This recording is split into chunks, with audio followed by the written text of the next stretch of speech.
Hey, Dr. Julie. Good morning. How are you this morning? I'm good. It's nice to see you. We're back for part 2 today of Mr. Chance Weber. I hope that you guys enjoyed that first part. That first part was absolutely amazing. Him talking about his girls and family time and just what he does to be a dad and be present with his daughters, I think is absolutely phenomenal. This second part, though, is all on how he has made an absolutely amazing company and how he's still maintained to be a great dad and an amazing husband. So business is business and business is family. You ready? I'm ready. All right, let's go.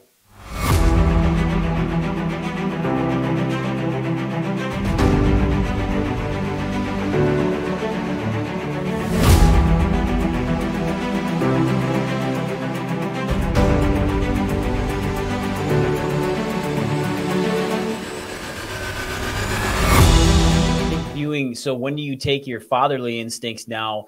Has that helped you be a better leader in your business?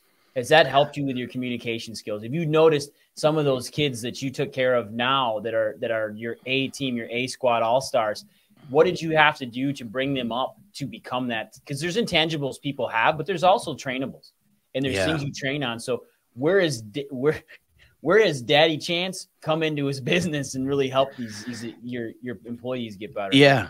Believe it or not, I would say it's actually probably worked more the opposite way for me. I think that, I had employees before I had kids. You know what I mean? Mm-hmm. So I think that learning how to communicate and have tough, hard conversations with employees on a, sometimes personal level or personal problems going on in their life. And even this sounds kind of wild to say, I don't know why this just popped in my mind, but even terminating people, right? Like firing employees, like that, it's quite frankly, one of the hardest, worst things to do is an employer. I mean, I feel like I'm like putting somebody on the streets, I hate everything about it, and I've had to do it more times than I would like to throughout the years. But I think that it's just like anything else, right? The more that we do things, the better that we get at it, the more experience that we get, the more balanced with our emotions that we become. And I think that has helped me parent a lot more, again, especially not being a natural parent. Like, guys, when I say I'm not a natural parent, like I'm literally the guy that, and I'm not kidding. When I hear a child screaming, like I want to cover my ears. Like I'm like immature. Like it's like nails on a chalkboard to me. And having a 3-year-old, they're screaming in this house multiple times a day. There's just no way around it. She's a toddler. But, again, experience and learning how to handle these things better and control my emotions. And it's like, okay, so I'm usually good cop here, which is a fun role to play. Good cop. I'm good cop. My wife is bad cop a little more often.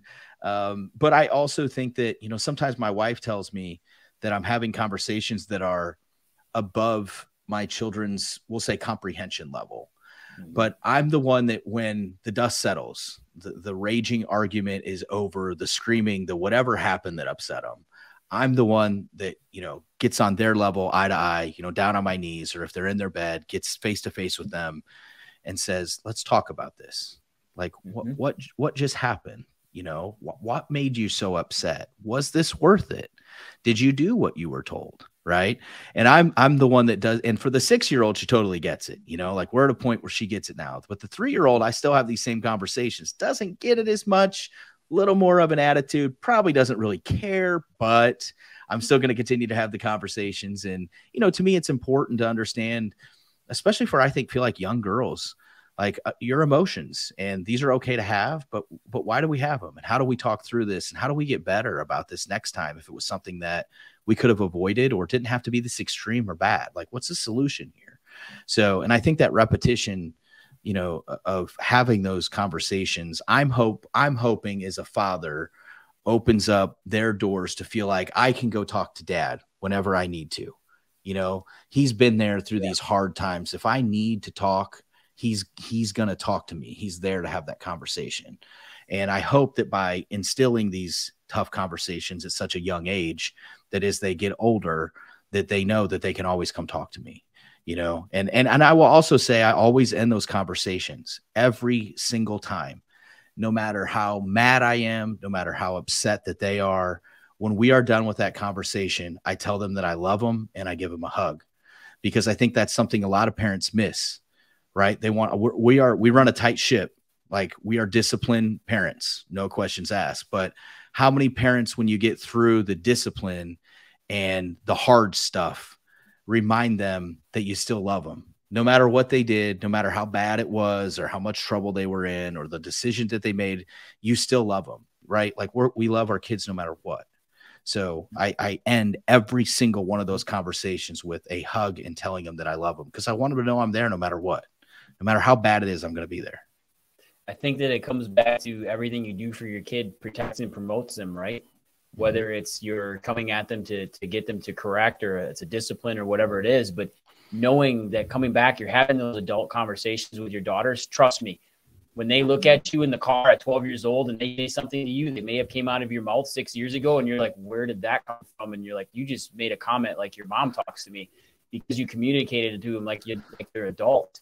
And those harder conversations, even at 6, make a difference. Like, she's learning how to talk to people now, Chance. And that's right. Peyton's like that. Our daughter's 14 and a half, and she has conversations with people in their 50s where I'm like, where did that come from? Because she's been that's awesome her though. whole life. She's listening to it. She's heard people talk about it. Yeah, man. And you just wait, and then wait till they come to you and they actually want to talk to you about something that you thought. You're like, you can come to me about anything. And then they come in, like they want to talk to you, and you want to kick the door down, drop balloons and confetti from the ceiling. Like, I've been waiting for this moment for 15 years for you to tell me about your boyfriend and how he's screwing up. Like, right. Right. But these are the things that you're going to get as a parent. And I've never thought of it that way, from being somebody that came into their profession with children. See, Julie had Peyton when we were starting out, man. We almost went bankrupt 6 months into practice. Like, there's a lot that goes into our backstory.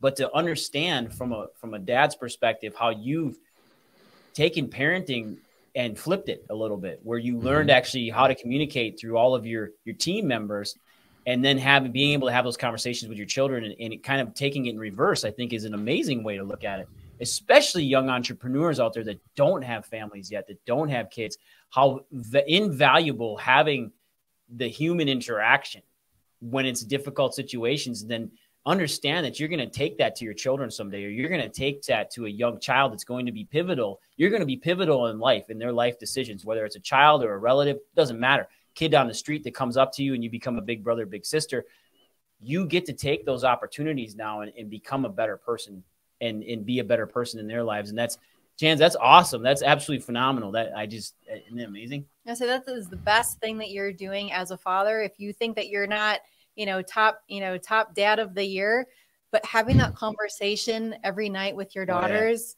means more than I think that you truly understand as of yet, because that is only going to transpire as they grow. Their relationships with their boyfriends, with their husbands someday, is that communication. And so that foundation and of everything, you are winning with that. Yeah, sure. I think it's awesome. I love it, because having a daughter and then you have two of them, like that, your 3-year-old's attitude, it's going to change. But man, she's going to probably be the firecracker. Oh yeah. She's like, yeah. My wife always says our oldest, Scotty, is her, and Monroe, my 3-year-old, is me. I mean, Scotty was put on earth to probably be a nurse or a teacher or something very caring and loving. And Monroe is the one that'll probably drop out of high school at 16, start a YouTube channel and make millions. So and obviously I will not let that happen, but you get my point. Business just conversations now, right? Yes, absolutely. Just wait till your top person in your company is like, hey, Chance, our number one client is Monroe. Did you know that? You're like, what just happened? So let's take a small pivot. You're an absolute master at SEO, at Instagram, at Facebook, at YouTube. You dropped some pretty amazing knowledge down in Miami about posting for young entrepreneurs and families. And now when we got parents and we've got kids now that are heavy on YouTube, heavy in the virtual world, how do you suggest to a parent to help manage that when we have kids that want to be YouTubers, when we have kids that want to be Instagrammers, like they want to be influencers in social media? Is there a way that you can see to properly navigate that, to teach our kids the safe ways to do it? Yeah. I mean, look, I'm not there yet, right? So I don't know if I'm the best person to speak to this, but I can tell you, you know, we talk about screen time right now. My kids don't get screen time. Like, they don't get it. Um, I mean, I don't think that my kids watch 30 minutes of TV a month. I don't even know the last time I can visualize my two girls sitting on the couch watching TV. They get iPads when we travel from our home, our permanent home, to our lake house, which is a couple hour drive. And that is it.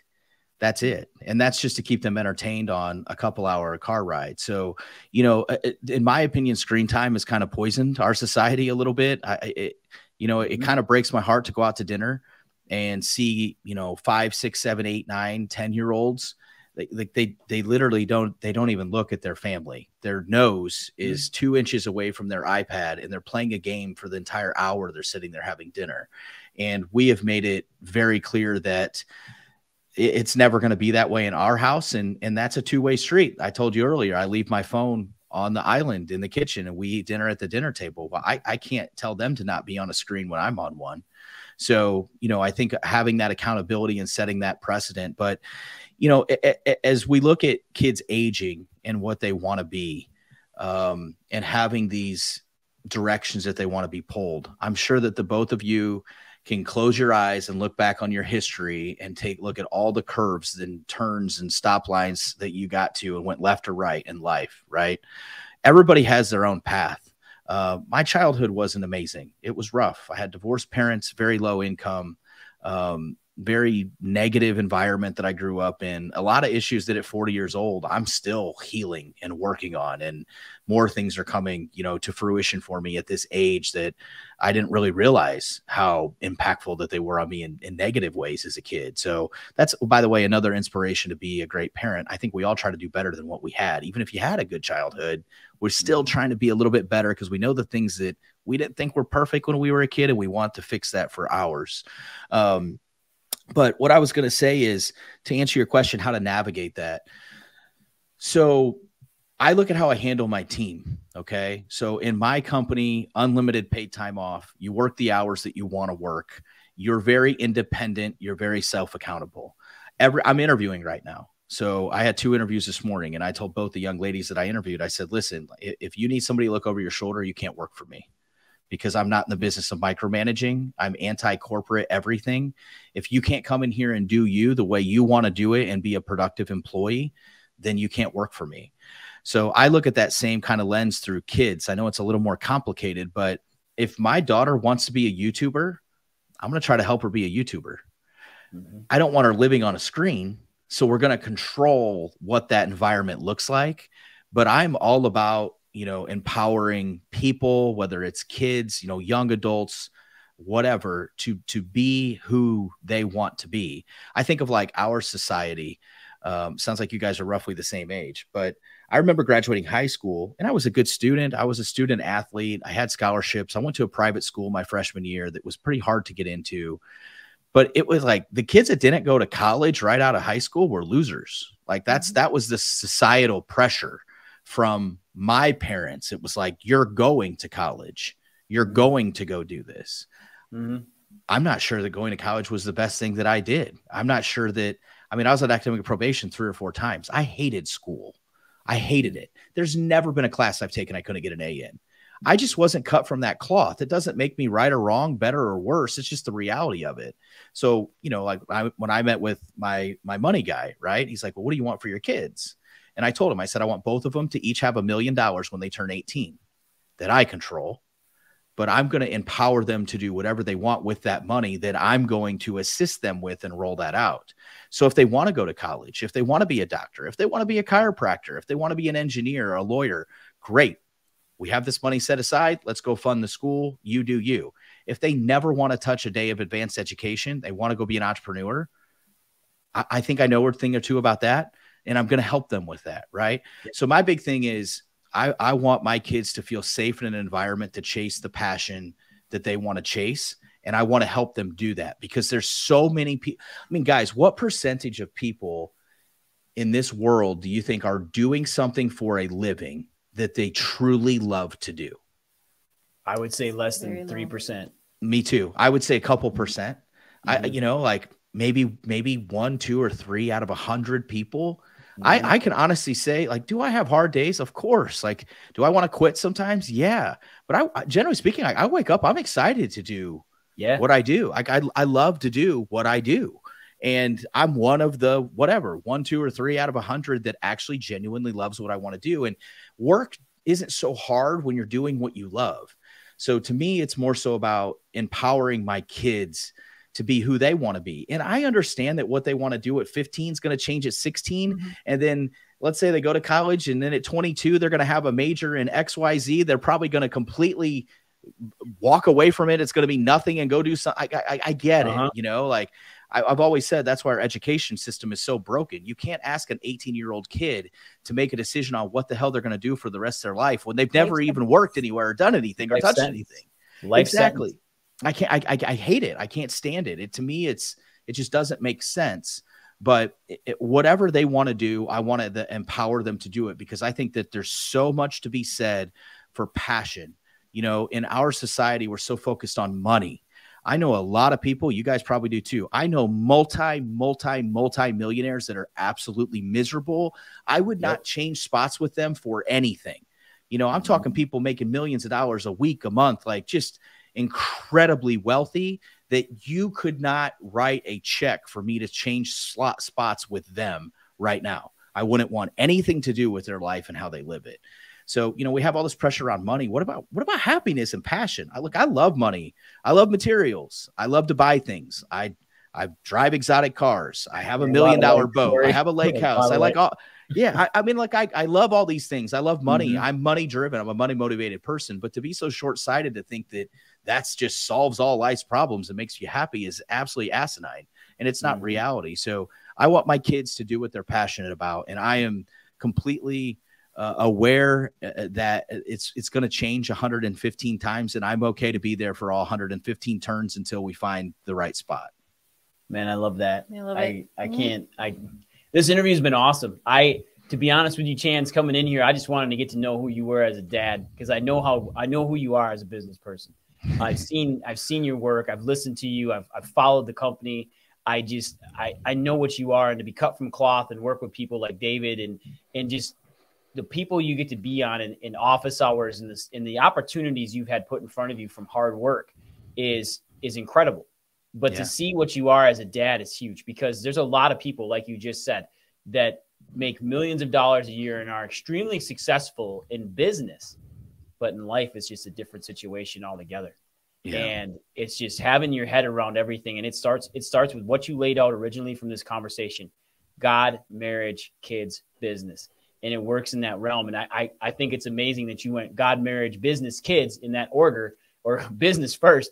And as far as how your whole life trajectory went, but I love it, man. And that's why you're successful. It's why you're the dad you are. And I'm telling you right now, I cannot wait to see what your daughters do, to have a dad like you, to see what our kids are doing now with parents like us. And that's not a pat on our back, just knowing how we've raised them and seeing this through another person is just a phenomenal. We are the exact same ages, Chance. We're all 40, and maybe it's the 40 cool club. I don't know. Maybe it is. But it sounds like we have a lot of values and things that align. And, you know, it's enlightening for me to, you know, talk to you all as well, because a lot of people in my circle, quite frankly, they don't parent like we do. And I've always told my wife, I'm never going to judge anybody.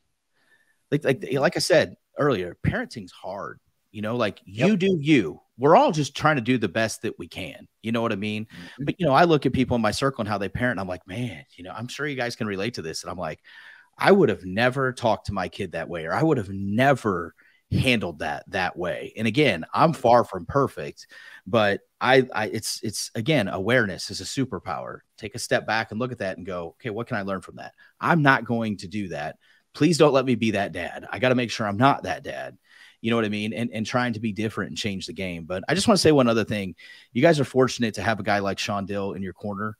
And I don't know how involved you are with Meltzer, but you know, those two guys, both of them, they're coming with their wives. I can't wait to welcome those guys. They're obviously quite a bit older than me, but the wisdom, I mean, man, I don't know if I know two people on a personal level that just have better hearts, just genuine people. And when I invited them to come, I didn't expect, especially with Meltzer's schedule, to be able to, but we literally worked dates around until he could come. And I told my wife, I was like, you know, to have a guy like that come into our home to share a place that we enjoy and be the people that those two guys are, like, I'm so privileged and honored to have them in my presence because they make me a better person. They make me a better man just by being around them. So yes, they do. You guys are extremely fortunate to have connections like that because there's not a lot of them out there. And I mean, these guys, you know, I've only known these guys for, let's say, about 3 years now, I think, roughly. And I mean, I talk to them both all the time. They're great men that I'm thankful to have. And you guys should be too. Wait till you get to spend more time with Julie and Lacey, and seeing how these women navigate their husbands, work with these guys. I consider Sean and Lacey very close friends of Julie and I, as I consider David a very, very close friend. They're incredible people. And it's like-minded, like attracts like all the time. And it doesn't matter the age, but what's funny is we'll talk off camera. You're going to have a great time. but when people are living their sole purpose, like there is no ulterior motive. Nope. Right. And so they come from a place of love and of giving. And that's what makes it so easy, that there's not anything that we're trying to get to. It's not a race. It's just like, let's just be real people. And that connection, then that is what brings everybody together. That's what makes them amazing people. It absolutely is. Yep. And I want to be that same person. You know what I mean? I try to be the most that I possibly can, but they are. And that's a great point, because that is what makes everything so easy. Those are two guys that you can meet them, and within 2 to 3 minutes into the conversation, you feel like you've known them for like years. And it's like, you just make it that easy. Yes. I love this guy. Like, this guy's awesome. And they click with you. And that's then to get Dr. Sean Dill to click with you and actually get on your level with you is it's remarkable. It's a tip of the cap to you too. Just amazing people. I'm so happy you have the same feelings we do about them, because they're phenomenal. Absolutely. So, Chans, I really appreciate your time. I appreciate everything you've done here. This has been an absolute amazing interview. And what is the best way for our listeners, the old sign off, to get a hold of you and know who you are and follow you, Chans? Hey, the first thing I'll say is I hope they're not going to reach out to me about parenting and being a husband, because I'm a work in progress, but they can. Phenomenal interview, Chans. We super appreciate it. Julie and I can't give you our appreciation enough to tell you thank you, and coming in and open up your heart and being who you are. It's just awesome. Thank you guys for having me. I really appreciate it. Take care, Chans. Now, everybody, go out there, get it done. Bye.